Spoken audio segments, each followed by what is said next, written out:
Welcome, everyone. We got a really good turnout. I thought, first of all, we could maybe start with a prayer, maybe the Hail Mary. Does that sound good? Okay. Father, Son, Holy Spirit, amen. Hail Mary, full of grace, the Lord is with thee. Blessed art thou among women, and blessed is the fruit of thy womb, Jesus. Holy Mary, Mother of God, pray for us sinners, now and at the hour of our death. Amen. Okay. Well, welcome, and thank you for attending tonight's presentation, Trusting God During Difficult Times. My name is Tina Frank, and I represent, with others who are here tonight, you've probably seen them as you walked in, we're from the Health and Wellness Committee here at Seas. We are sponsoring tonight's event. Our committee has been going strong for about 3 years now, and we are always open to new members and new ideas. So if there's anyone out there thinking they might want to join, come see me or anyone on the committee. We'd love to have you. Our mission is to provide health and wellness tools, support, and resources to staff and parishioners, focusing in 3 areas: mind, body, and spirit. We cannot think of a better way to nourish our spiritual health than to have our very own Deacon Steve Meyer present tonight on this topic. Many of you know Deacon Steve, but there's some of you who may not know him. Deacon Steve Meyer is the best-selling author of several books, and you've probably seen them as you walked in, and they will be for sale, so feel free to browse through them after tonight's presentation. His books are Living with Real Presence, Eucharist as an Approach to Life, God Plays a Purple Banjo, Jesus Wears Socks with Sandals, and How to Talk Catholic and Still Get Lunch Invitations. I know that's kind of a funny one.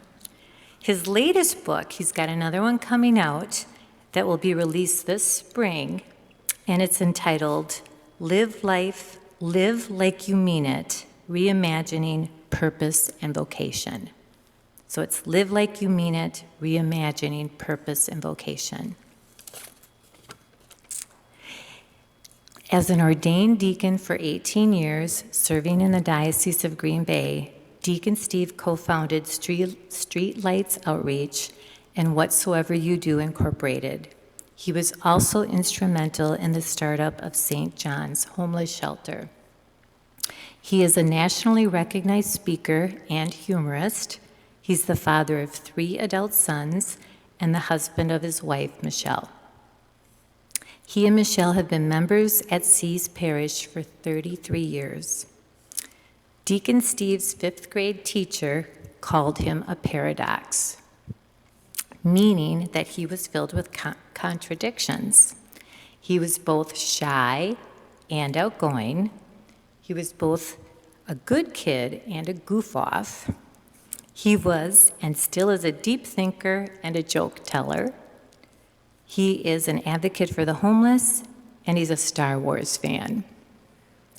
He reads St. Augustine and Calvin and Hobbes.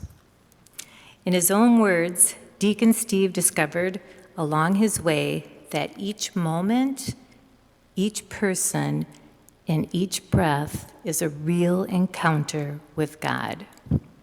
He brings this perspective to his writing, his storytelling, and his speaking. He is a big believer that God is found in the grit of life. So tonight he plans to share his thoughts on trusting God through difficult times. So with no further ado, I'd like to welcome Deacon Steve Meyer. Thank you.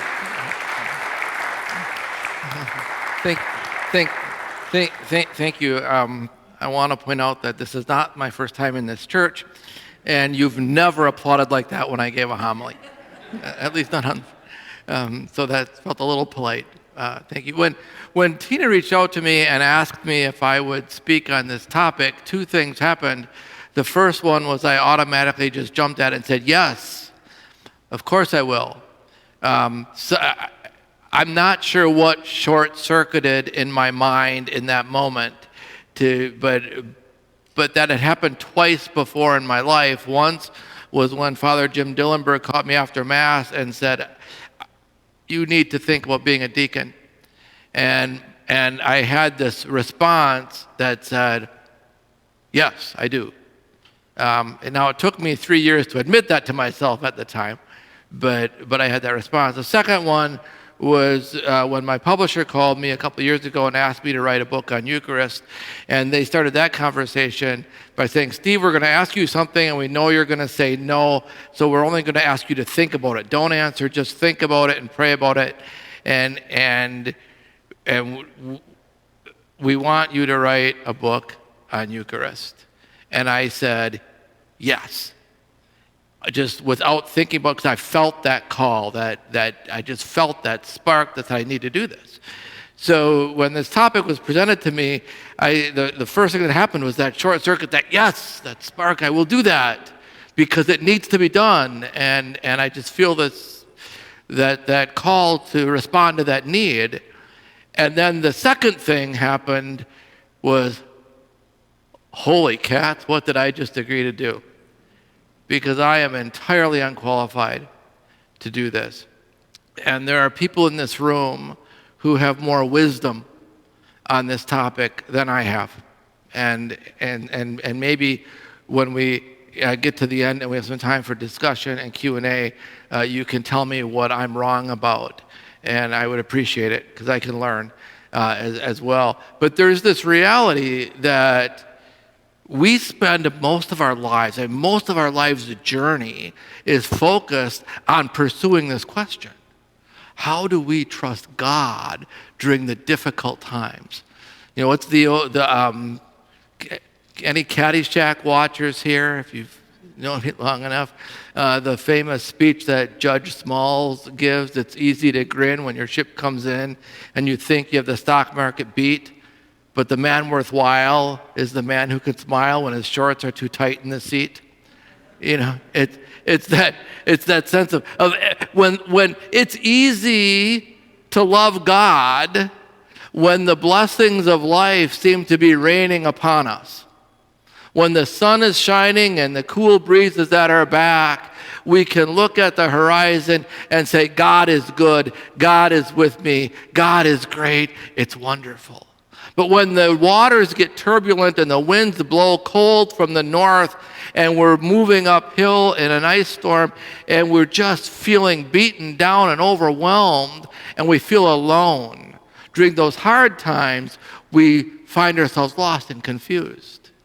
And one of the things that we're up against in our culture, I'll be honest, it's not just our culture, it's our time, it's just the way things are, is that many of us grow up in a world that really doesn't expose us to hardship.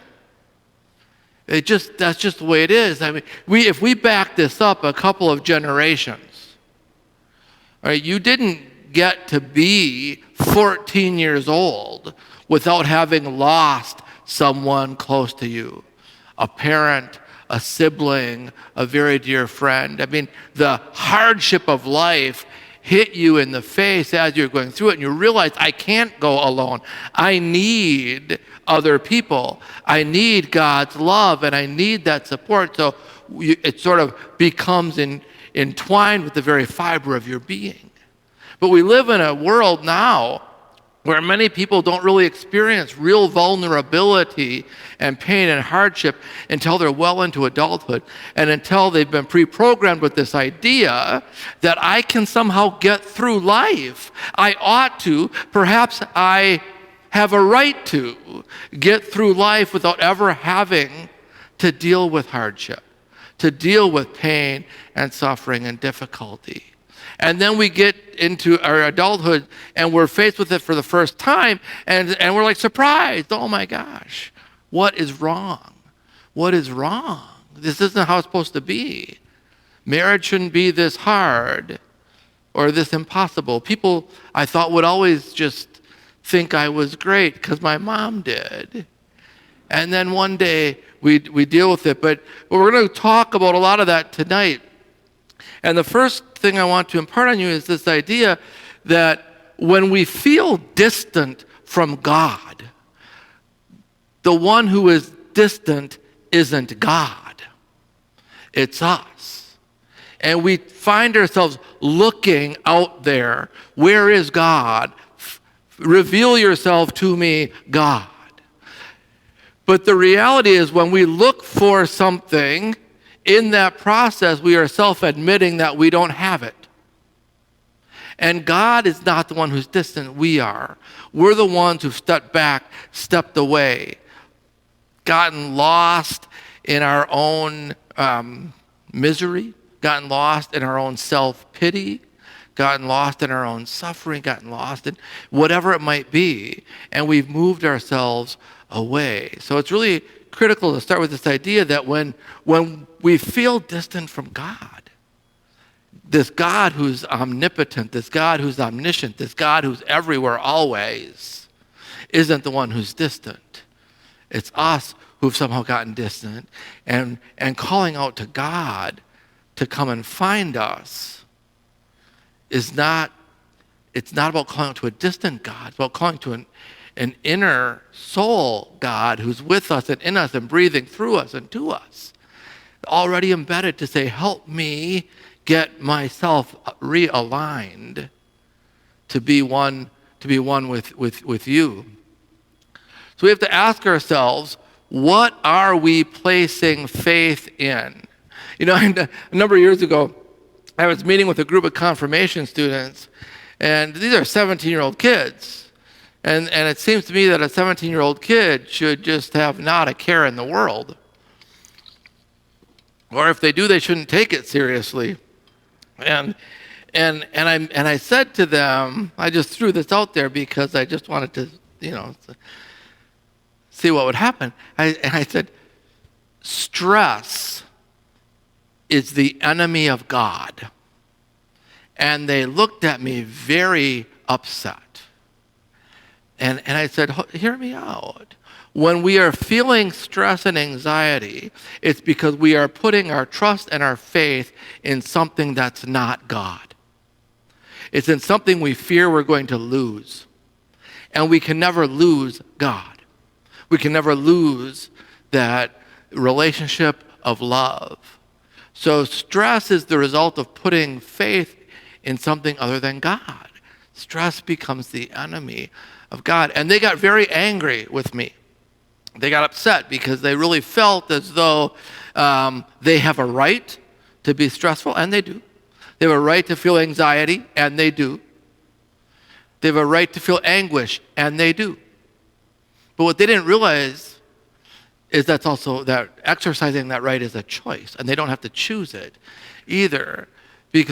But the question that they wrestle with at 17 is the question most of us wrestle with our entire lives, which is, what do we mean by God? Who do we mean by God? We are introduced to this idea of God when we're 3 and 4 years old, and our parents lovingly teach us about this idea, this notion, this being, and they bring it down to a place where we can understand it. And so we start to think of God as this being, a father figure, often the Santa Claus God, who will always take care of us and make things right for us and be with us no matter what.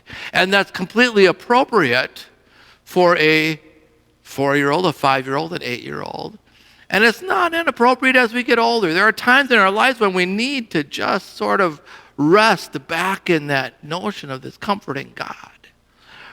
However, as we grow into an adult, deep-thinking, spiritual pilgrim, we start to wonder, what do we mean by God? Where does that come from? And if we look into scriptures, the first reference we have to God's identity is in the book of Exodus, where Moses is up on the mountain and having this conversation with God. And God is sending him on this mission quest, right? Go to Egypt and free my people. And, Pharaoh has like armies, and Moses has just like himself and a walking stick.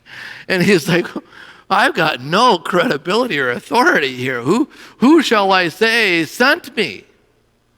Who are you? Who do I tell them you are? And God says, I am who I am. It's an answer that is entirely unhelpful. I am who I am. What does that mean? And then he added, then that's what you're going to tell the Egyptians. And then this is what I want you to tell the Israelites. I am has sent me to you. I am. Now, that's still not helpful. I imagine this. I look at this, I think this is like one of the greatest tricks in all of Scripture. He's like, you're sending Moses before Pharaoh, demanding that he let your people go. And he's going to say, yeah, who's going to make me? And I got to say, I am? That is hard. But let's take a step back and think about that for a moment. Because we have this verb, this very passive verb, am. I am. Exist. Here I am. And it turns out to be the single most powerful verb in all of language. To be, to exist, to be I am. And thousands of years later, the French philosopher René Descartes crawls in, he sets out to prove the existence of God, prove that there is a God. And to do that, he decides to block out all other stimuli, period.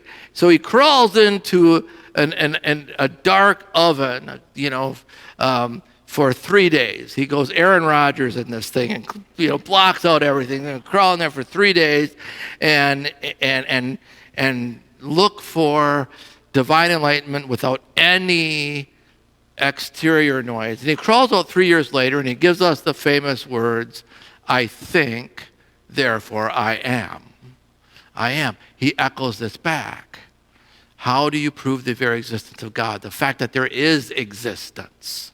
Because God is being, not a being, but being itself, the very breath of life.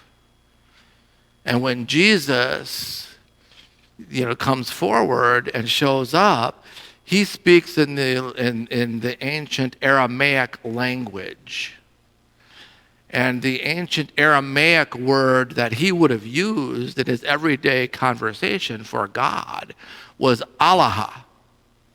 And if we break those word parts down, they mean all that breathes and has life. All that has life is God. That's so much more. That doesn't exclude the God that we are imprinted with as small children, that comforting, father figure who's always there for us. It doesn't exclude that God. That's part of it. That's still included. But it opens up to this idea that God is all that breathes and has life.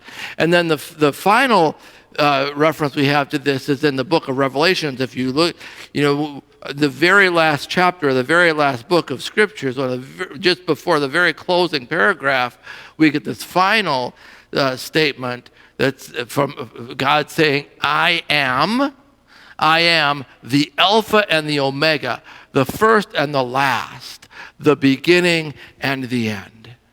I am all that is, all that was, all that ever has been, all that ever shall be. I am the sum total. So God is this great, all-inclusive goodness of all creation, not just tangible, but intangible, not just the dimensions we see and touch and smell and taste, but also the love we share, the laughter we bring to one another, the comfort, the kindness, the generosity, the joy. God is all of the good stuff in life that beyond what we can imagine. Now, we spend our whole lives trying to grow deeper into this understanding, God drawing us forth. Know me bigger. Know me more profoundly. Know me more experientially and relationally. Make your understanding and encounter and experience of God get bigger and bigger and bigger as you go through life. And as we go through the toughest times, the most difficult times in life, how often is God really just calling us a little deeper? Yeah, you're going to be uncomfortable for a bit here. You're going to be uncomfortable for a week or a month or a year. You're going to be uncomfortable. But that discomfort forces you to let go of the narrowness of your current understanding and grow deeper and deeper. How often are our difficult times nudging and urging us forward into a deeper understanding and a deeper relationship with God? So I'm going to just grab from, one of the benefits of having written a few books is you can give talks and you don't have to create all new content. It's right there. So in God Plays a Purple Banjo, and I know a number of you have read this, but let's just revisit. There's a story in here called, do I have the right one? Yeah, one. Thank you. I think my eyes are still bad. What did I put up there? Dark Night of Me. The Dark Night of Me. I woke at 3:15 a.m. and could not get back to sleep. Does that happen to anybody? Been there? Tossing and turning in the dark of night, I wrestled with demons named grief, anxiety, and loneliness. A series of trying weeks had morphed into a string of difficult months, and I was feeling emotionally and spiritually battered. The bittersweet emptiness of dropping my youngest son off at college was still fresh. The wrenching grief of my father's death 6 weeks earlier was just beginning to take up permanent residency in my heart. And a series of setbacks at work was driving a sense of personal failure and financial peril. It's too much, I had lamented to Michelle the previous evening. It's just too much to process and deal with all at one time. I miss Adam. I miss my dad. The notion that God never gives us more than we can handle is a lie. When dealing with personal tribulations in the past, I usually found solace and perspective by recognizing that my issues were small and petty when compared to real-world problems, such as opioid orphans in America and hungry children in Haiti. But this time, things were different. Turning attention away from myself to larger concerns proved counterproductive. There is even more anxiety out there. So much pain, so much suffering, so much fear, so much anger, so much hate. Where could I find peace? Turning to prayer, I found very little comfort and no consolation. My God, I finally called out into the faint moonlight. Why have you forsaken me? In the cold night of my own shadow, I expressed disillusionment with this God. I've done everything you asked of me. I've worked hard to live a loving and generous life. I've set aside my own dreams to serve you. And where are you now? You offer me no shelter, no safety, and no comfort. Then it occurred to me, the notion that a good Christian life would protect me from overwhelming sorrow is a self-serving fallacy. It is merely another form of the prosperity gospel, the grossly false belief that God shines earthly favor on those who faithfully follow while bestowing earthly pain on those who stray. Even while meditating on the crucifix, had I secretly believed I could avoid my own crown of thorns by being a good and faithful disciple? Finally, out of the corner of my eye, I spotted a copy of Dark Night of the Soul by St. John of the Cross. It had been sitting on the corner of my desk for a couple of months, waiting for me to pick it up. In the introduction, the translator, Marabi Starr, explains the theme of the Spanish mystic's message. Say what's secretly going on is that the beloved, she refers to God as the beloved. Say what's secretly going on is that the beloved is loving you back. That your first glimpse of the absolute was God's first great gift to you. That your years of revelation inside his many vessels was his second gift, wherein, like a mother, he was holding you like a child close to his breast, tenderly feeding you. And that this darkness of the soul you have come upon and cannot seem to come out of is his final and greatest gift to you. Because it is only in this vast emptiness that he can enter as your beloved and fill you, where the darkness is nothing but unutterable radiance. Say he knows you are ready to receive him and to be annihilated in love. Can you say yes to that? Aha! The human experience of emptiness is the opening to be filled with the divine experience of love. Suffering is not a consequence, it is a beginning. Like a heavenly steel plow overturning to the hardened soil of our lives. The dirt must be softened, loosened, even pulverized for the life-giving water to penetrate and the seeds of love to germinate. The only question is how deep. How deep do I want the roots of spirit to reach into the clod of earth named me? How deep? Because how often are our difficult times really just nudging and urging us forward into a deeper understanding and a more profound relationship with God? And to see them not as obstacles to get past, but as gifts that are prying us open to a deeper encounter.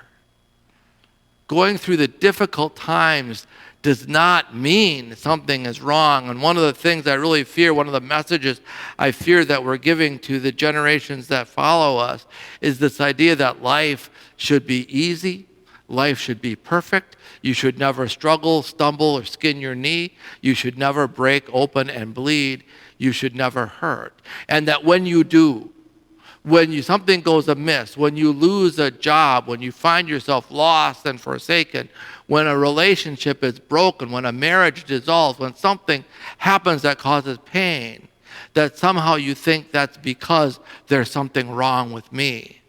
Because we are increasingly of the mindset that we have a right to live without pain, to live without suffering. But then, see, the plow never goes deep. The soil is never loosened. The roots have no place to spread and grow. And how do we get back to this idea that life is hard sometimes, but that's as much a gift as anything. It just might mean that everything is exactly the way it's supposed to be. In this book, Jesus Wears Socks with Sandals, this book came out early in the pandemic when, like in that, I think it was like in that first year, and the churches weren't open. We weren't gathering for masses. We weren't gathering for anything. And so I never ordered in a lot of these because I had no place to share them. So I've got them in it. So some of you may not even have ever seen this book, but there's a story in here called Shattered Pearls, about when Michelle and I first moved here and joined this parish. Michelle and I were just kids when we moved to Green Bay, in our mid-20s, and admittedly a little immature. At least I was. Nearly 30 years later, Michelle's still strikingly young, and I'm still proudly immature. So some things haven't changed. The move was a tough adjustment, like wearing brand new shoes on the wrong feet. We felt awkward and uncomfortable. We knew no one in this strange city. We were alone with no family or friends, and we had recently become first-time parents. And oh yes, it was the dead of winter, and we were broke. So we stayed home a lot, staring at the eggshell walls of a 2-bedroom apartment. Excuse me. It was an exciting time in many ways, but an empty time in other ways.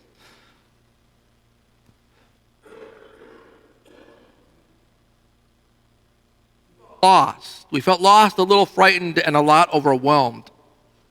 In retrospect, I don't think it's good for young parents to be alone with no community or family or friends to support them. When such couples move into our workplaces, neighborhoods, and especially our churches, I hope we reach out with support. Excuse me. Michelle and I tried to put up a good front.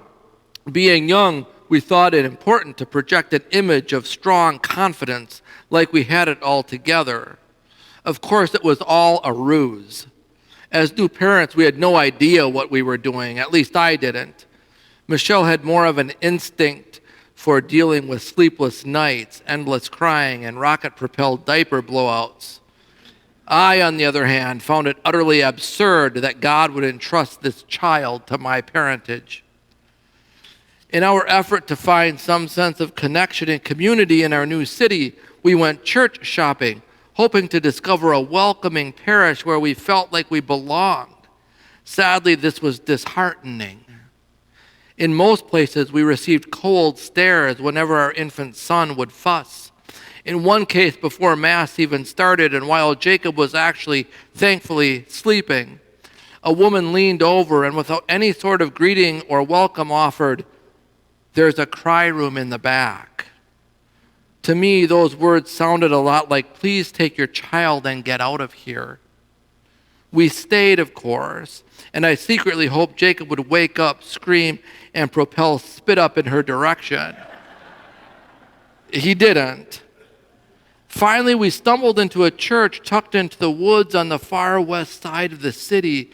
As soon as we walked in, something felt different. Life. There were children, families, smiles, laughter. We took a seat buried deep in the congregation. It was right over there. Jacob was about 6 months old and having a tough, cranky morning. Michelle and I were both frustrated and exhausted, but we did our best to act like our life was under control. Then, as we stood for the creed, Jacob grabbed at Michelle's necklace, gave it a tug, and snap. Little white fake pearls cascaded onto the floor, bouncing in all directions and rolling away. As people and as parents, we felt as broken as that necklace and as lost as those beads scattered on the church floor. But something amazing happened. People all around us started picking up the beads. One by one throughout the rest of the Mass, they handed them back to us. For the first time in all the months since we had moved to Green Bay, we felt the support of family. We were among friends who understood and helped us pick up the pieces. That was Eucharist. People reaching out and helping one another hold it together. For us to fully experience that Holy Communion, we needed to reach the emptiness of that low point. We needed to be broken and scattered on the floor. Blessed are the poor in spirit, for the kingdom of heaven is theirs. Can we see? Our spirit asks us, can we see that the emptiness, the brokenness, the hurt, the pain is often an opening for the light of God to come in, for the light of Spirit to lift us up, for others to show us what love looks like. So if God is this omnipotent, all-present sense of life and love, St. Paul says God is love, that's just waiting for us to grow deeper and deeper and deeper into a profound understanding. We say, how do we trust God in difficult times? The next question is, what do we mean by difficult times? We throw it out there and thought, what do we mean by that exactly? And I've identified 4 different types. Grief and loss, which a lot of us, most of us, probably all of us know at this point in our lives. Secondly, trials and deserts. Third, socioeconomic angst. We seem to have a lot of social angst causing stress and anxiety in our world today. And then this category I call self-imposed misery. By the way, I need to put a disclaimer that this is not authoritative. This is Steve just thinking. So if you want to add to this list, by all means, please do and share it with the rest of us. But I broke these down into 4 categories of what difficult times we struggle with. And I'd like to process them in inverse order. Let's start with the easier stuff and go deeper into the harder stuff. So the first one is this idea of self-imposed misery. And this is the sense that look, there's going to be pain in life. And I tried to raise my kids with this and emphasize to this again and again. In life, pain is mandatory, but suffering is optional. We don't have to suffer just because we hurt, just because something is hard. But what happens is we compare. And what the old saying is compare and despair.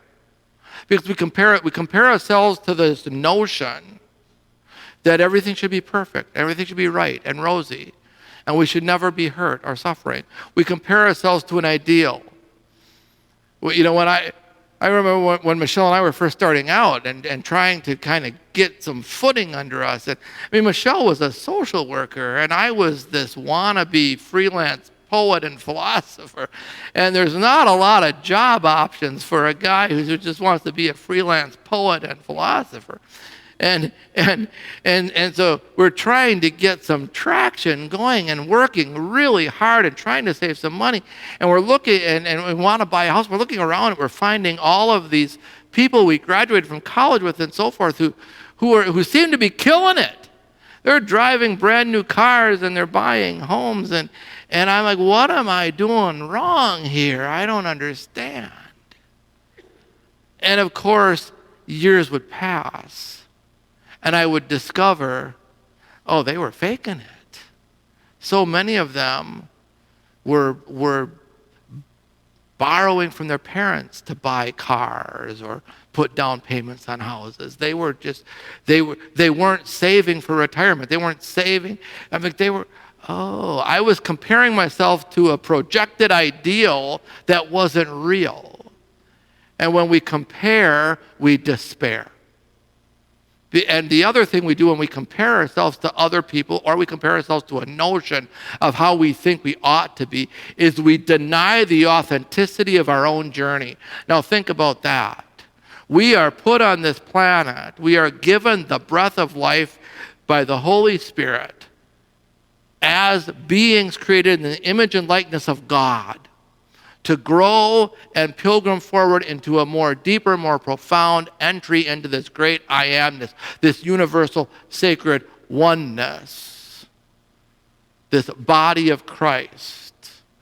The word Christ, of course, in Greek means anointed one, unity, oneness. And we are called to journey deeper into that as a unique expression of God's own self.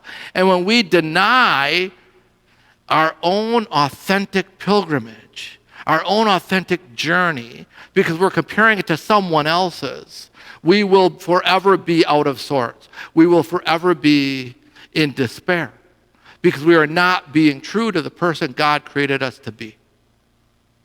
Compare and despair. And we create misery for ourselves by comparing ourselves to someone we aren't, whether in reality or ideology rather than growing into a deeper understanding of who God created us to be in the process. So the question then is, what do we trust? What is it that we're trusting? Do we trust love, kindness, mercy, joy, and the generous gift of life? These are all things that God has given and made available to us. Love, kindness, mercy, joy, and the generous gift of life. And if you don't think people are being loving and kind and merciful and joyful toward you, then it's probably time that you become loving, kindness, merciful, and joyful toward others. Because the flow of God's life and love needs to move from the inside out, come to and through us into the world. It is better to give than to receive. So where are we putting our faith? Back to this idea that stress is the enemy of God.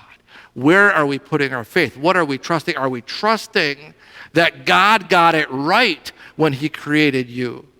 Are we trusting that God got it right when he put you on this path and gave you this journey to discover and reveal love in the world? Or are we trusting other voices, something else outside of ourselves? What do we trust? We forget that we have a choice. And what do we choose? We can choose kindness and love and joy and mercy. Or we can choose something else. What is it that we choose? I've been wondering lately, who wins? I've been, paying attention. By the way, did anyone read my letter in the bulletin this weekend? Let me apologize for that. I don't know.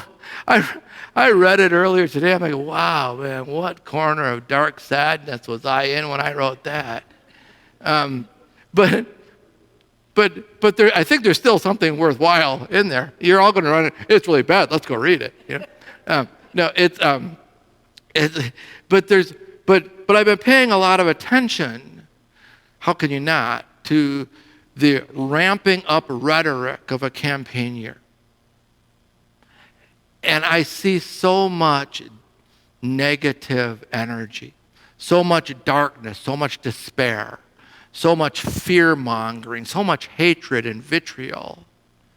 And I ask myself, who wins when that is put into the world? Who wins and what gains when we trust the voices of fear, anger, division, and hate? What is it? Where is that coming from? And what force in the universe, omniverse, wins and gains from all of the negativity, conflict, and hatred? Because they ain't God. It ain't of God. It's not going back to love, kindness, mercy, joy, and the generous gift of life. What wins? And we forget that we have a choice. We can choose to be joyful, or we can choose to be critical. We can choose to be happy, or we could choose to despair. We have that choice. I have this book coming out, I guess in May, they're telling me, called Live Like You Mean It. And I wanted to share with you just a little bit from it. This is a little passage that's a little bit late in the book. We say we want hope, but we engage in endless conversations about everything we think is wrong with the world and spend very little time in conversation about all the good in the world. We say we want joy, but we complain about everything from the price of gas to the way the neighbor takes care of their lawn. I'm perplexed by coworkers who gripe about all that's wrong with everyone else and then complain about low morale in the workplace. It doesn't occur to them that they've become the principal agents of the low morale. That's the dissonance between how we want to live, happiness, and the way we choose to live, focused on unhappiness. We all do it, yet most of us never see it. It's It's as though our brains, hearts, and souls barely nod to each other when passing in the corridor, much less sit down in the same room together and find their common story. This is an important dynamic a regular religious practice ought to foster, but somehow seldom does.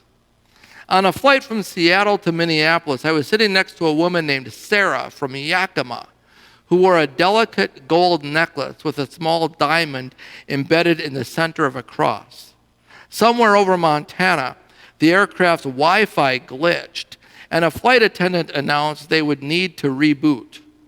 They were very sorry for the inconvenience. It should only take about 5 minutes. Thank you for your patience. I thought. We're cruising above the clouds at 535 miles per hour, and I'll be on the ground in time for lunch. What possible inconvenience are they apologizing for? That I need to wait 5 minutes before resuming season 2, episode 4 of Ted Lasso, which I was watching for the 3rd time anyway?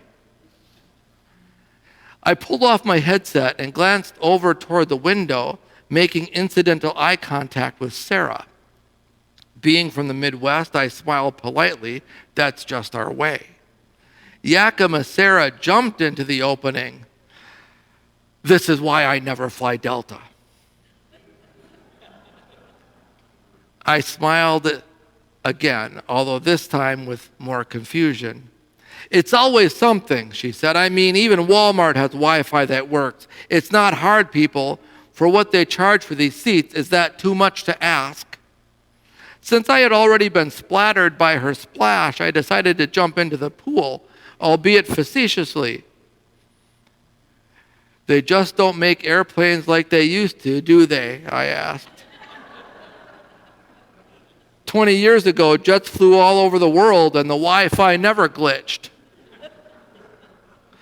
Yakima Sarah was eager to agree but missed the sarcasm. Isn't that the truth, she said. Everything has gotten so complicated. People just expect so much these days. I wondered who these people who expect so much are. Does it include people who expect Wi-Fi on an airplane? For a moment I considered asking her, but that moment passed quickly. On the bright side, I offered instead, none of us will die of dysentery as we make our way across the country. I guess that's true, she said. We should all be a bit more grateful for what we have, I suppose. She paused and seemed to ponder momentarily. People without gratitude end up feeling so entitled. That's a big part of the problem with America today. Everyone feels so self-entitled. Again, I wondered who these people are that she was talking about. Who is the everyone who feels so entitled? I smiled, this time raising my eyebrows slightly. At the beginning of this book, I invited you to choose possibility over problems. We have a choice. Doing so is integral to understanding purpose and meaning in life. See, God created empowering things like love, peace, joy, mercy, compassion, and justice. These are the things that create possibility and give promise to the world. To live authentically is to believe in them and to let your life be shaped by them from the inside out. Humanity created power structures such as governments, economics, corporations, nation states, and institutional hierarchies. All these things can be used for good or for evil. And I'm not suggesting for a moment that they don't have value. They can, do, and should. But they're not of God. If you place your faith in them, you can and will be let down. It's inevitable. As human creations, they are all flawed, and those flaws will be exposed. So much of our difficult times and our hardship and our angst and our stress is self-imposed misery because we've forgotten we have a choice. The second thing I wanted to talk, I guess I'm jumping ahead from self-imposed to the socioeconomic angst. Beware, as that alludes in that passage, beware of the tempting power of false gods. Power, politics, and money. Again, where do we place our faith really? Where do we place our faith really? I have never woken up in the middle of the night tossing and turning because I was afraid God's love would be retracted from me. Not once, not ever. In fact, quite the opposite. When I wake up in the middle of the night, my angst is about this kind of stuff. And I call out for God. Help me get back aligned with your love here, because I'm choosing to stress about things that are false gods all the way. Jesus addresses this in Matthew's gospel. Therefore, I tell you, do not worry about your life, what you will eat or drink, or about your body, what you will wear. Is not life more than food, and the body more than clothing? Look at the birds in the sky. They do not sow or reap. They gather nothing into barns, yet your heavenly Father feeds them. Are not you more important than they? Can any of you, by worrying, add a single moment to your lifespan? And of course, we've all read this, and we all know that, and we all, yeah, that's right. And then at 3:15 in the morning, it's like, I don't, so easy to say. It's hard to do. And it's hard to do because we've forgotten that we made a choice.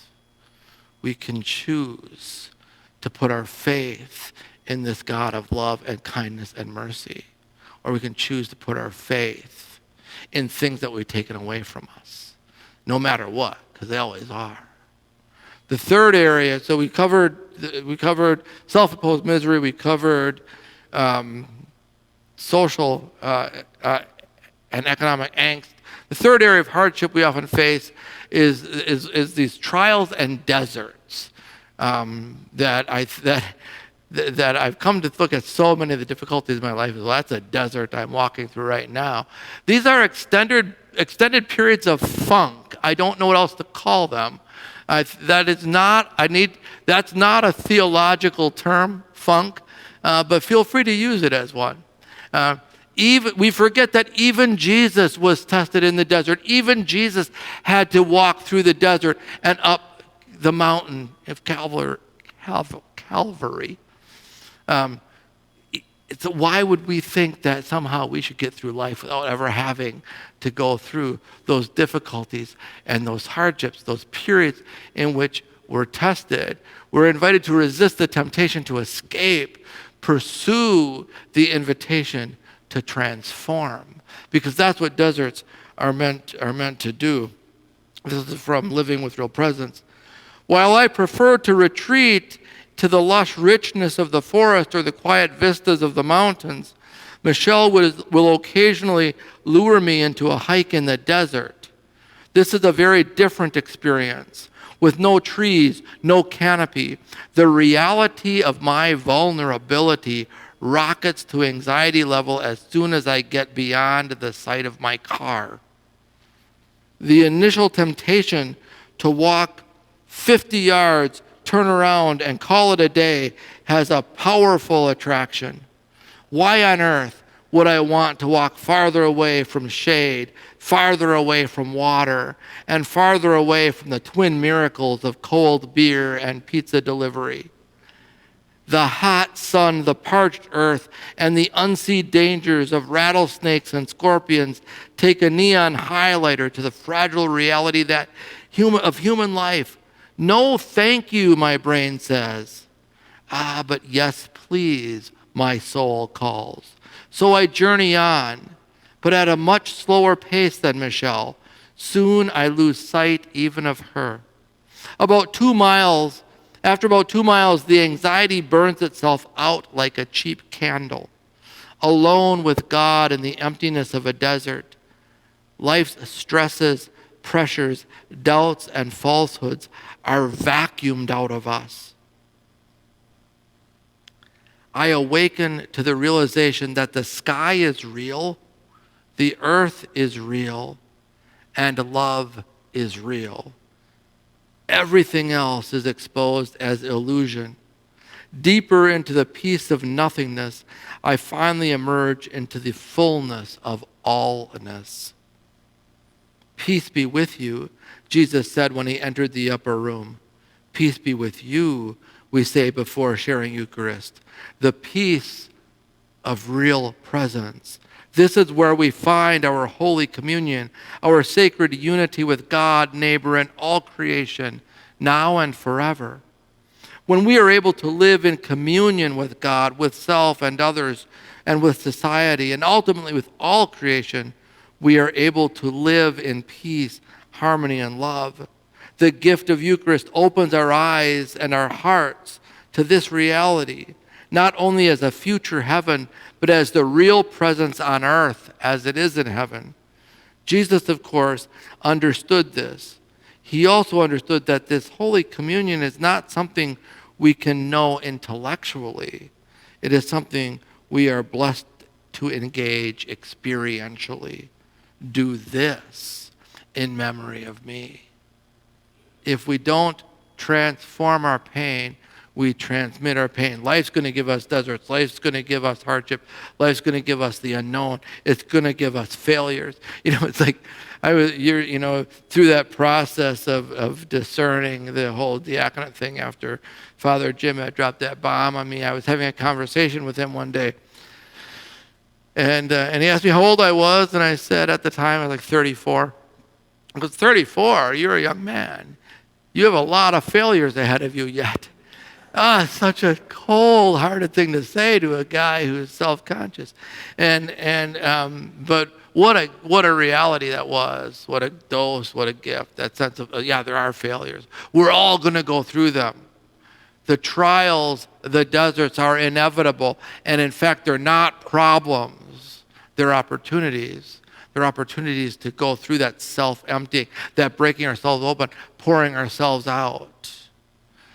There's a wonderful Buddhist story that I keep going back to of a young monk who was so eager to meet his spiritual hero, this guru, who lived in a hermitage on the mountain, and you could only see him by appointment, and he waited and waited and waited, and finally he was granted an opportunity, and he makes his way up to the hermitage, and he meets his guru, and he's just so eager to just share with him all he's learned and discovered along his way.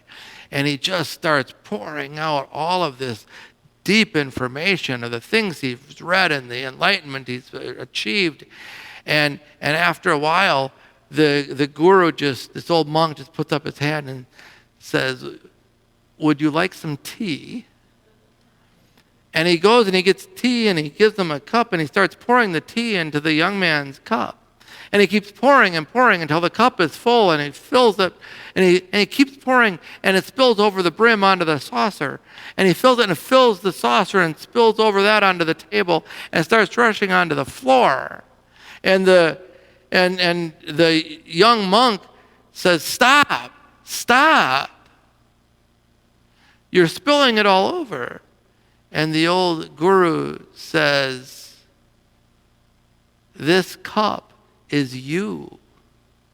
You're so full of yourself that there's no room for any more. I can't give you anything unless you dump yourself out.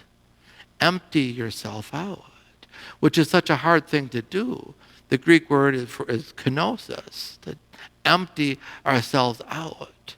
And it's a great spiritual practice. And these deserts that we give in life, the trials, the difficulty, the pain, they're opportunities of self-emptying, of coming back to the vessel we are, waiting to be filled with this love that is God, and to get rid of all of that stuff. I have a presentation I give called "Backpacking into Your Soul," and all these lessons I've learned while backpacking, and in one I talk about backpacking with my brother-in-law, Wild Man Don. Wild Man Don's an accountant, and he's got Excel spreadsheets with the weight of all of his gear, and he's always been on this quest to get lighter and lighter gear and pack it up. He had a young daughter, and we were walking up the mountain. He would every once in a while he'd pick up a rock that was that he thought his daughter would really like, the shape or the color, the texture, whatever, and he would take that rock, put it in his pack, take home with him. Then when we were at camp and he wasn't looking, I helped him out and just added more rocks to his pack for him. But these deserts that we're given in life are opportunities to take off the weight of those packs, the dead weight, and empty them out, clean them out, that self-empty, get rid of all the stuff, the anger, the envy, the jealousy, the hurt, the resentment, the rejection, the pain, to just take a step back and reconcile yourself and pull all that dead weight out. That's the gift of the desert.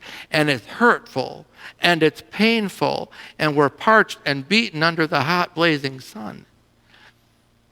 But it's a gift once we accept the fact that growth comes from all of that stuff. And if we don't go through it, if we don't transform our pain, we transmit our pain. One of the things I've really loved, as many of you know, I've worked with the Ecumenical Partnership for Housing for a number of years, and our parish is very involved with EPH, and their model is a transformation model. And we see these generation cycles of poverty and homelessness and addictions and abuse. The sins of the father are passed to the son for 7 generations. I mean, that's the old scriptural reference, but it's this idea that if we don't transform our pain, we transmit our pain. So how do we take that step back and walk in the difficulty and the pain of that desert so that we can transform it into new life? The final area of, how are we doing on time? I'm sure I've overstayed my welcome already. The final area of hardship I wanted to touch on is grief and loss. And I got nothing for you. I mean, this is where life gets really hard and really tough, and we all go through it, and we need to remind ourselves that we grieve because we love. We grieve because we love, and none of us would want to be the type of person who doesn't grieve, who isn't hurt and lost and forlorn when someone close to us suffers and passes away, because that is love. My mother always said that all of life is letting go, and to lose, that emptying, is life. It's life defining, life sustaining, and my mother always said, all of life is letting go until we're finally ready to let go of life itself. And this reality that that's what life is. The challenge we have is to really respect the paschal journeys of those we love. You know, when my father was in the process, he had a really difficult, painful form of Parkinsonism that came fast and was very difficult. And all I wanted to do was pray for his wholeness and respect his journey, that this is the journey that he was traveling. And I wanted to pray that he have the strength for that journey. I wanted to pray that he knows he's loved, supported, and companioned on that journey toward his own death. But I wanted him to know that it was his journey, and I completely respected it. And yes, I would miss him terribly after he was gone. But love gives that gift to one another.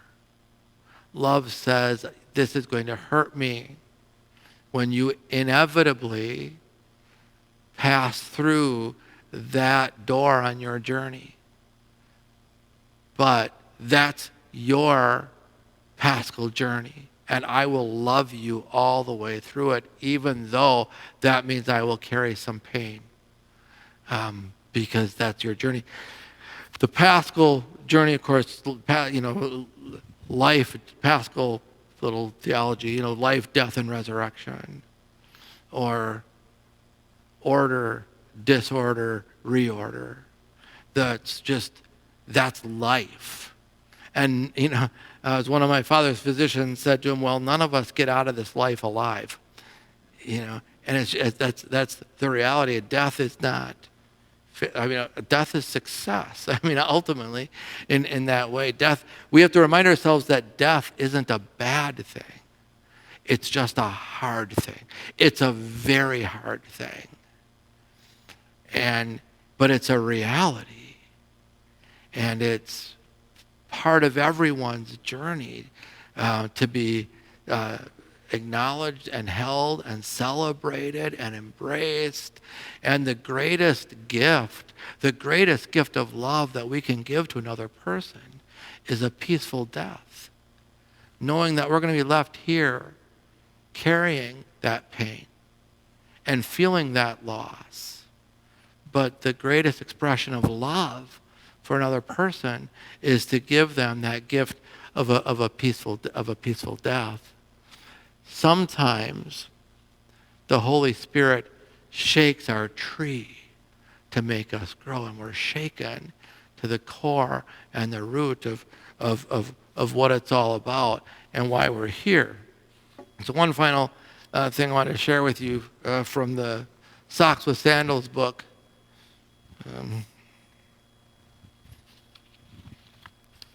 About all of this.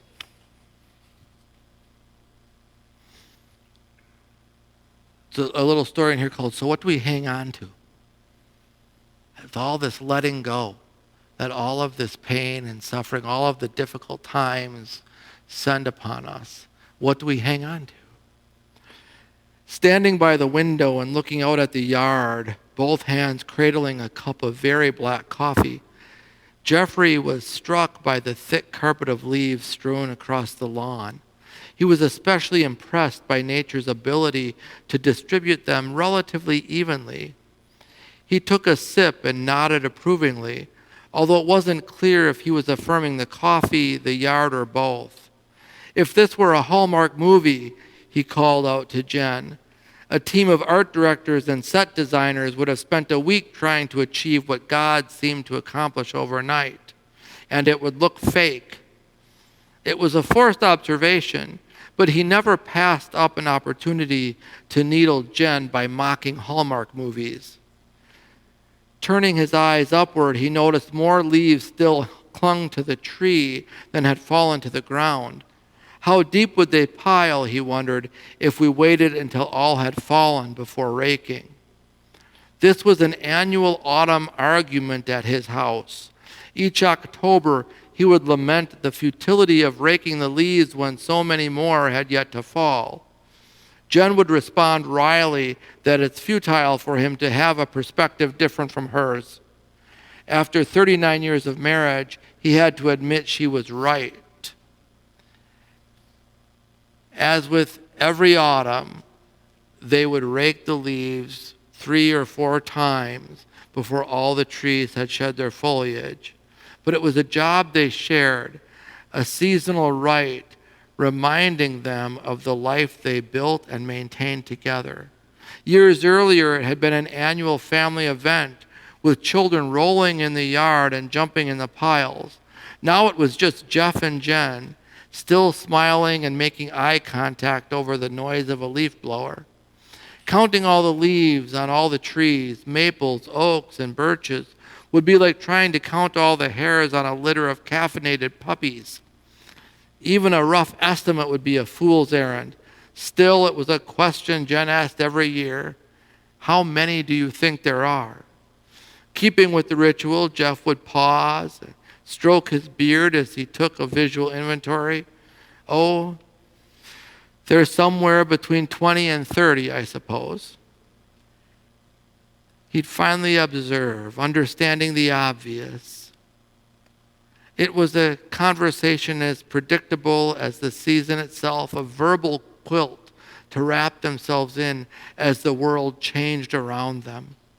Then Jeff would observe that 7 months earlier, the number was easy to count, 0. And in another few weeks, it would be 0 again. Such is the nature of things. The trees bloom life-giving splendor, do their work, then gracefully let go. We should be more like the trees, faithful that the Creator has figured it out so we don't have to cling with anxiety. I'm reminded of the quote by Rumi, "Be like a tree and let the dead leaves drop." The Sufi mystic's wisdom is not so different from the passage in Ecclesiastes about a time for everything. Autumn in the upper Midwest reminds us of verse 6 in that sequence, a time to seek and a time to lose, a time to keep and a time to cast away. Indeed, autumn is the season for letting go.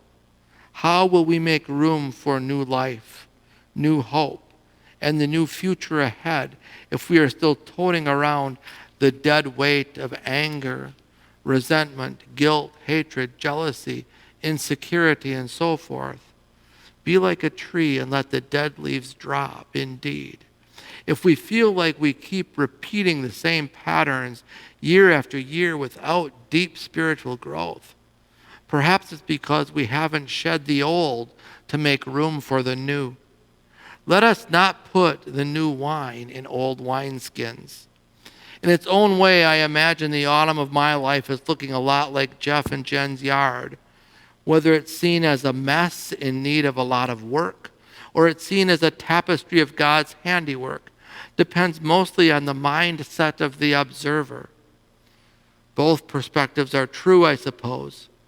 Here are a few meditative questions I find myself pondering as I walk through life's woods and kick leaves from my path. What is the dead weight I carry with me from year to year? What do I gain by holding tight and not dropping these dead leaves? What will I do with the freedom I gain by letting go? Jeff and Jen finished the job and gave each other a double high five, as is their way. Over the years, they had to let go of a lot. Their children had grown and moved away. The youthful, insecure need for perfection, abuse scars from childhood, the relentless quest for financial success, both of Jen's parents and Jeff's father. All life is about letting go until we are finally ready to let go of life itself. So what do we hang on to? Jeff asked as he stirred a little Bailey's into the 2 cups of hot chocolate when they were back in the kitchen. Anything? Jen looked up and saw the artwork of a 5-year-old granddaughter hanging on the refrigerator. It was a picture of the child and her father building a snowman the previous winter and had been hanging there since before any of the leaves they had just raked had poked through its buds. Roots, Jen replied. Roots and love. That's what we hang on to, and that's what we can put faith in, and that's what we can believe in, and that's the gift that we can share not just with ourselves but with all the people around us who we love. And no matter how difficult or painful or trying life gets, no matter what tempests are blowing our way, no matter what floodwaters are rising up on the coldest and darkest night, we still have the roots of our faith and the love of our God to share with one another. And that is enough to hang on to. In closing, I just want to share with you the meditation. Many of you are familiar with this, but this is the meditation I usually use at 3:15 in the morning. And I repeat each of these mantras about 5 to 10 times, depending on how deep my anxiety is in the moment. But I'll do 10 or even more times on each of these. And it just starts with, and it gets simpler and simpler, and back to the I am statement, be still and know that I am God. And I pray this with breath, the breath of life, the breath of the Psalms, the breath of the Holy Spirit, with an inhale and an exhale in rhythm. And I'll breathe in, be still and know, and breathe out that I am God. Be still and know that I am God. And I'll move on. Be still and know that I am. Be still and know that I am. Be still and know. Be still and know. Be still. Be still. And finally, many mantras of just be. Be. And let silence be on the inhale. Be. Be. Back to who is God. I am that I am. The most passive of all verbs is ultimately the most powerful because God is in the breath of life and the very sense of existence itself, which is always with us, no matter what. So with that, I thank you and I open it for tepid acknowledgement. And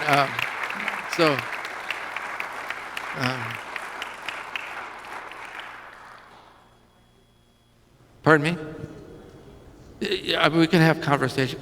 Do you have a different agenda? We did not coordinate this part of the It's your event. Now, like I said, I'm not the authority. I mean, you all have your own lived experience. And one of the things I really love about the Catholic faith is the belief that God is revealed through lived experience. So you can disagree. You can say, that's nonsense, Steve. You're just, or questions, answers, thoughts, ponderings, anything that triggered that you want other people to learn and grow from because you thought it and it's worth sharing. Anything. Yes. I thought of we all are gifted, are individual, and special, great as we don't share who we are, our lives, and our upbringing. Part of God is being shared with the world. We each have a unique way to know who God is. I just think that's so brilliant. In fact, I think it's so brilliant. I have a whole chapter on it in the book that's coming out. But you're absolutely right. You're absolutely right. If we are each created in the image and likeness of God uniquely, and if we are not faithful and true to that, if we try to become someone we're not, or we retract into ourselves and serve ourselves rather than serving God, then we are denying that expression of God into the world. And I'm going to go one step further with that, if you don't mind, and springboarding off of that. When we don't nurture that growth and development in other people, we're denied that.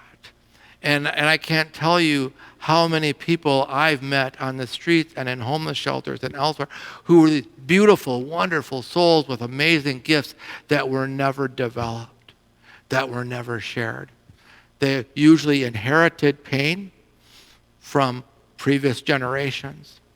I've never met a homeless person who wasn't an abuse victim. Not one, not ever. And I've talked to a lot of social workers in the field and asked them if they have, and they all say the same thing now. No, not one. So, but the bottom line is if we don't transform our pain, we transmit it. And all of these people who've inherited that heaviness of pain, in one form or another, their expression of God, the gifts, the talents, the resources, the insight, the love that they have is left unshared, and all of us suffer. Because not only does the world suffer when we don't share our gift, we all suffer when others are not given opportunity to share theirs. That's how we encounter God, through that lived experience. Thank you. Do you want to write a prelude for the book? It's already at the printer. But anyone else? It's not a competition. No. Thoughts? Yes. Oh, thank you for the affirmation.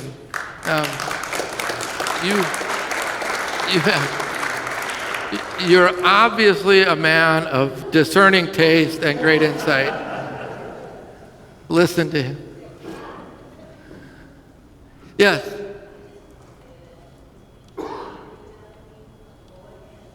It's okay.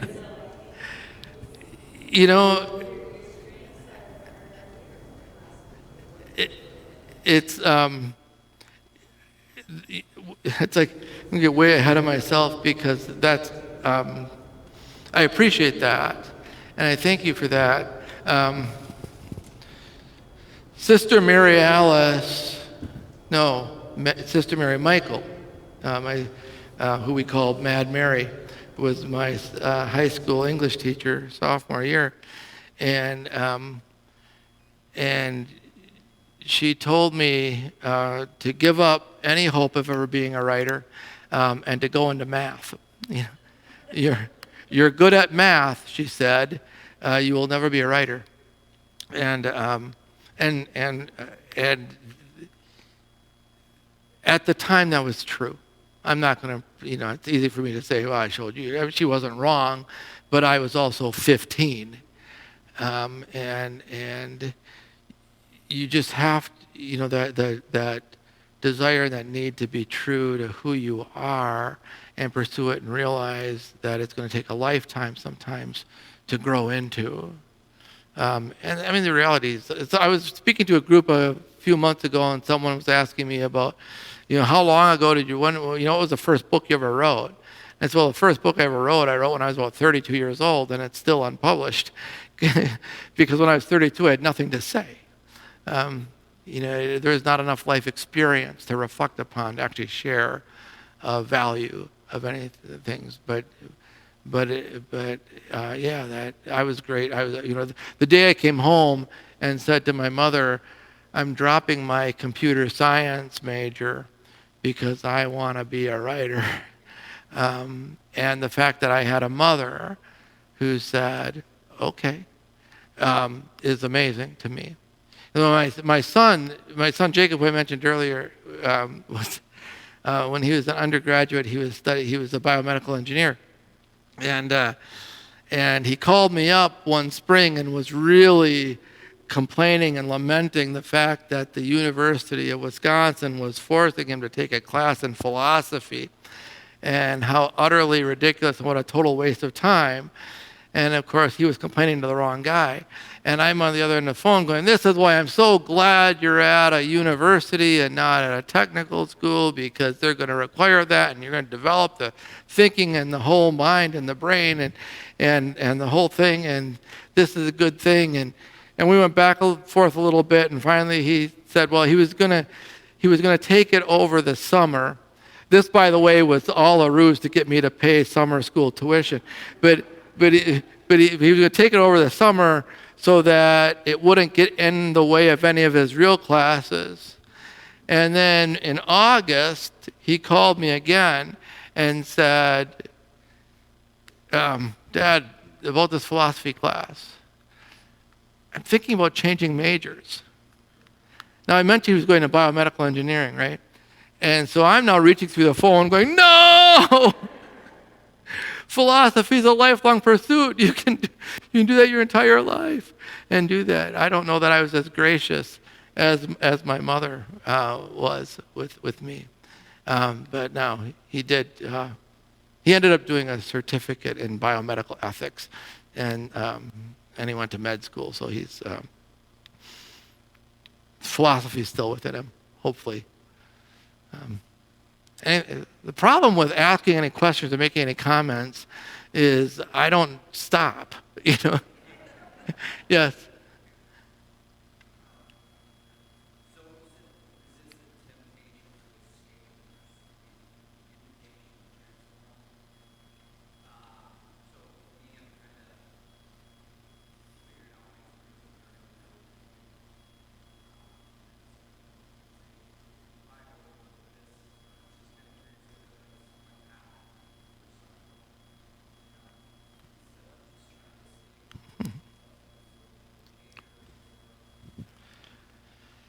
Yeah, so the question, I don't know if you all heard it, but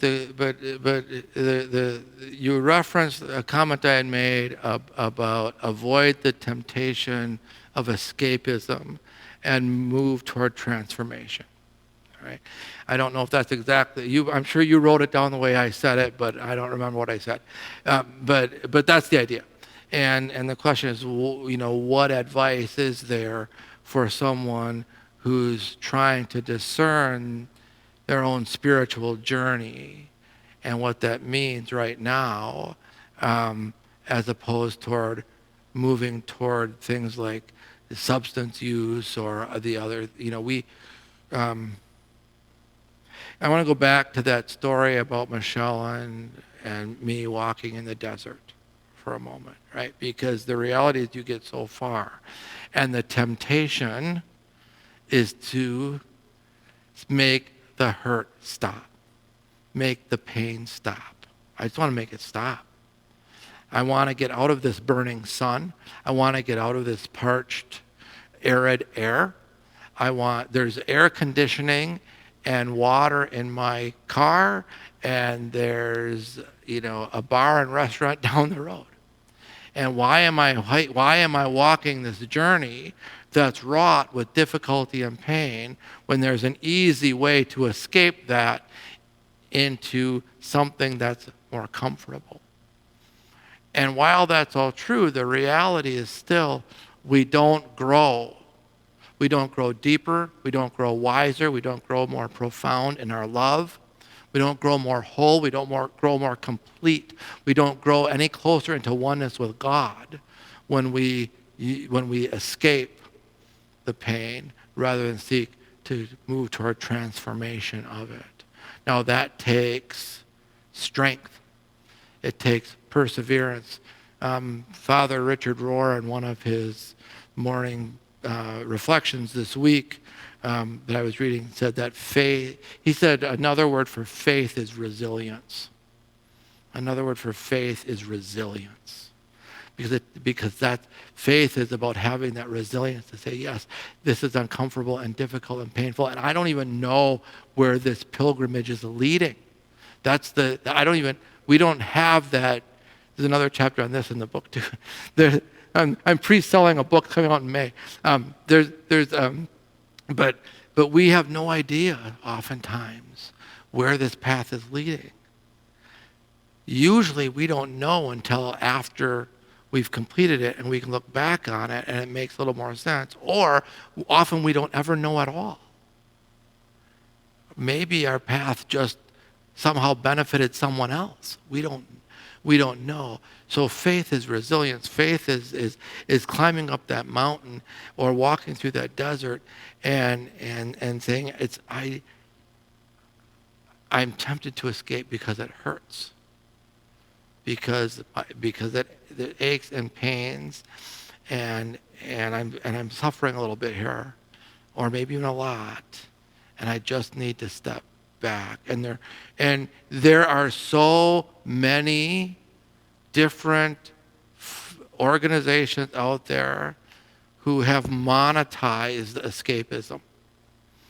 They just have. They figured out how to make money by selling escapism, whether it's through some sort of substance or some sort of false love or something else that will trigger that comfort in our brain that can escape. Now, here's what I do. I go right back to that. I sit in the quiet and meditate. And I'll use this mantra or a different one, but often this, to just say I need to get back and anchored on my path and on my journey. And there's, again, if any of the rest of you, what do you do? Please share it. And because it's a really super important question. I'm so glad you raised it. How do we avoid that temptation of escapism so that we can move toward transformation? It's a critical question, and I don't know any other way of doing it than that resilient faith that will sit in the quiet, unified oneness with God and with love, and say, be still and be, and breathe, and get through that, and just get through that. And this wave will pass. This wave will pass. And they do, and they do. Those waves do pass. If we do. I don't know, if anyone else has any thoughts or insights or ideas on how to get through it, you have to find what your spirit, I'll try all kinds, right? I shouldn't say this is the only thing I do, because journaling, a lot of good journaling to write out the anxiety. There you go. You're doing it right. That helps. I'm a walker. I go for a walk, by myself, alone in the woods or wherever it might be. But you can journal it out and write it out. You can walk it out. You can meditate it out. But to move, that's that spiritual practice of and the thing is, I've found for me is what worked in the past might not work right now. I mean, there was a time where I didn't go anywhere without a rosary in my pocket, because it was like, this is my go-to. I'm going to go through these beads. That's going to really, and it did, and it really did. But then at some point it didn't anymore, and that's okay. Say, I need a different spiritual practice now, and it might be journaling, or it might be meditating, or it might be, the walking meditation and the rhythm of that. You got to find what works for you in the time, and keep cycling through things to move. And I hope there's something in there that's worthwhile. But if anyone else has any thoughts, please share away. Yes. One of the things that has always struck me wonderfully is when you have your age and at the end where you all pray your journey and pray all. And it's like just thinking of those last where it's like, it's not like pray a lot or pray 5 times a day. It's like everything is prayer. Thank you. So, so if you look at this weekend's bulletin, just go to those last words. Okay. Just, I always end. If you didn't hear that, I always end my bulletin letters here with "Journey well and pray always." On the first day of my diaconate formation back in 2001. I was in this room with all of these very holy, deeply religious people who were going to become deacons at some point in the future, and most of them had their spouses with them. And the class was in integrated spirituality, and the question was, how do you pray? Our professor said, how do you pray? And people started answering, and people, I pray at mealtime. My wife and I kneel in the living room and say a rosary after Mass or after dinner every day. I go to the church and I pray in front of the tabernacle, and that's all good prayer. But as they were saying these things, I'm thinking, I am not good at this at all. And so Dr. Posdale finally called me out and looked at me and said, "So Steve, how do you pray?" And I said, "Well, I practice something that I just call walking prayer." And she said, "What does that mean?" And I said, it's living with a deep awareness that every moment is an encounter with God's life, God's expression. It's just living in the constant flow and awareness of the sacredness of every single moment, and living prayer as opposed to just doing prayer. And everyone else in the room looked at me like, "Oh, you're not going to last." And I didn't think I would either. But I came to learn and grow into the sense that a life well lived is prayer. A life well lived is prayer. and that we can pray always. We can pray with every breath. We can pray with every thought. We can pray with every word. And usually where we end up in a lot of difficulty and angst is when we don't do that. When we start using words and having thoughts and ideas that are not prayerfully aware. So thank you for noticing that. It's actually a big part of my spirituality is to pray always, to live in that awareness. Yes.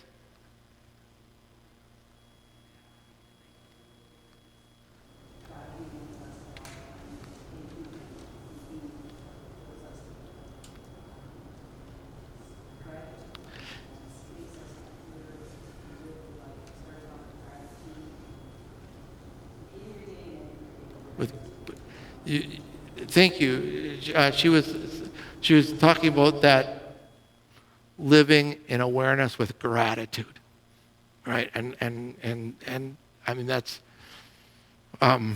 there's a school of spiritualists that I subscribe to as well that says the only prayer with any real power is gratitude, the prayer of thanks.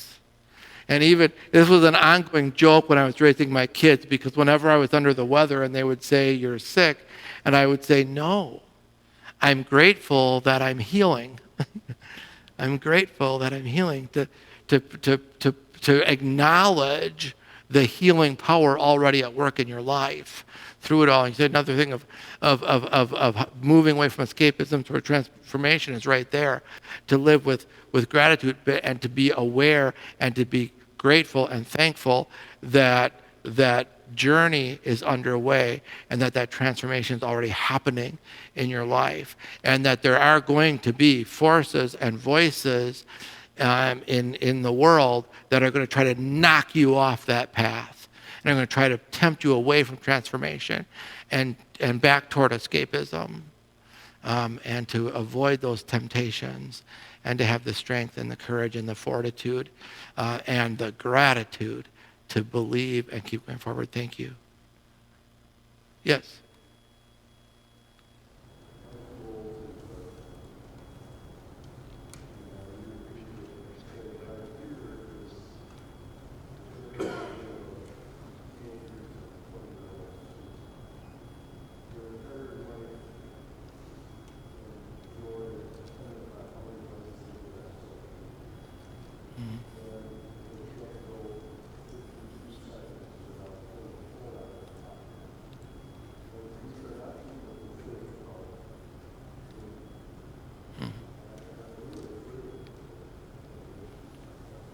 So what he was saying is he's really concerned about the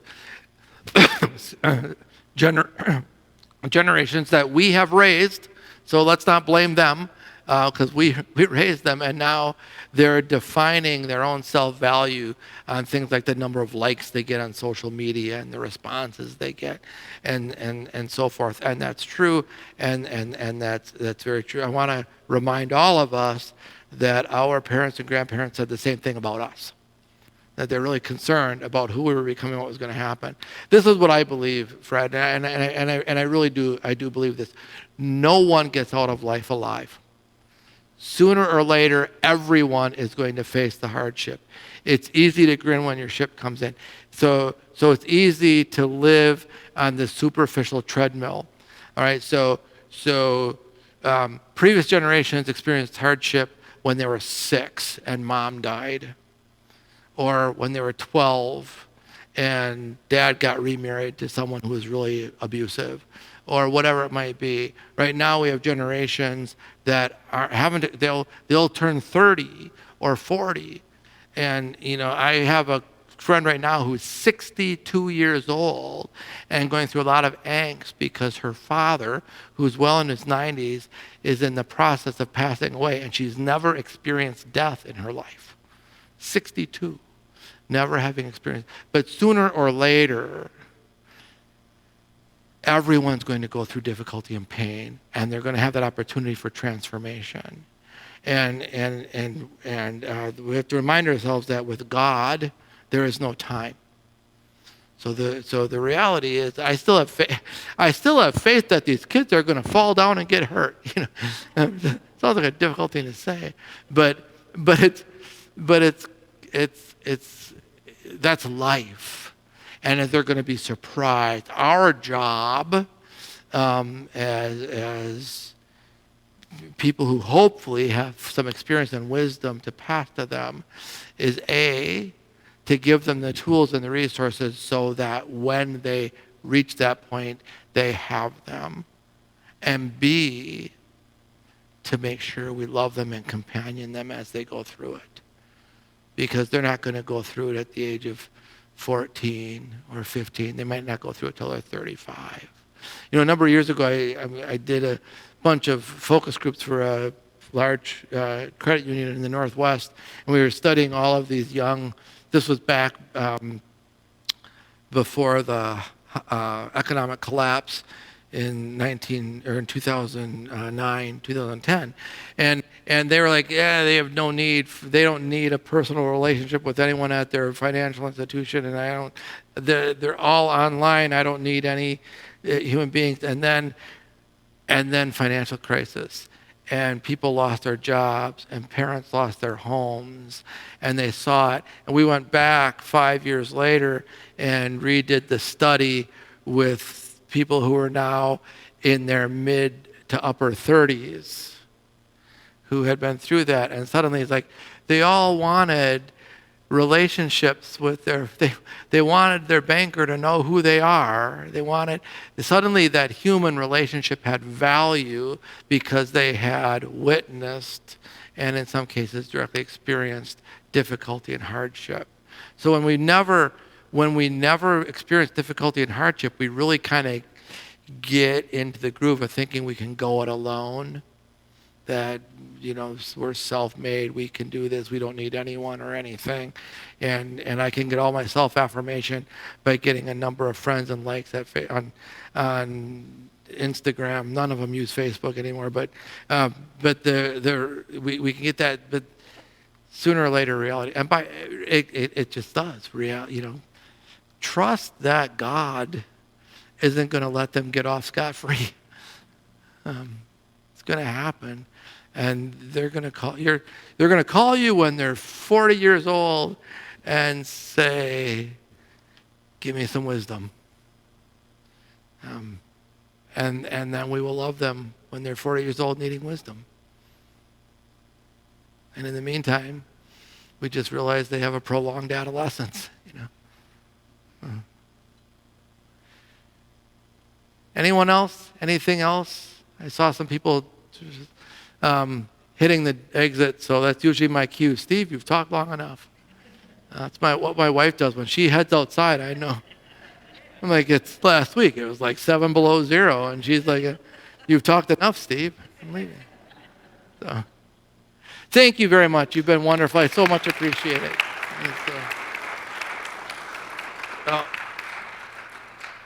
One last thing. I just want to say thank you so much for your gift, your words. I think you touched a lot of us tonight, and I think a lot of us have a lot to think about. So thank you. Thank you. Thank you. Please check out his books. There is a free will donation if you choose or are inclined to pay put something in the baskets. The proceeds go to Whatsoever You Do Incorporated. So they're out in the social area. And the Health and Wellness Committee, we will have some upcoming events. Stay tuned. Our next preventer is from ADRC, Aging and Disability Resource Center, and that will be this spring. So those things will be in the bulletin. But thank you so much for coming and attending. We couldn't do this without you. And again, a big thank you to you. So thanks a lot.